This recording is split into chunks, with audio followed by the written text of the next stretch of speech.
Sir, si Zaldico, ipapatawag din ba? May interparliamentary courtesy. He's still a congressman. And mayroong tradition na voluntarily he can appear and testify or manifest. Pero to send an invitation or even a subpoena, hindi proper.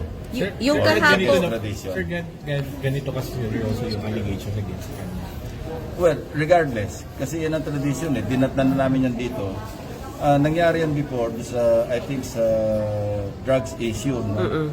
Na ako yung chairman ng public order. Nag-request si then Congressman Veloso kasi his name was mentioned. So pinagbigyan ko.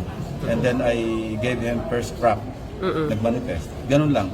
Pero to compel, to invite, and worse to issue a subpoena, mukhang hindi proper. but if Congressman Zaldico wants to attend, he is welcome. Definitely. Anybody for that matter. Any communication since last night, sir, with Congressman Zaldico? Wala akong ever. Oo. Wala akong communication. Sir, Maski noon. Kasi wala naman kaming personal na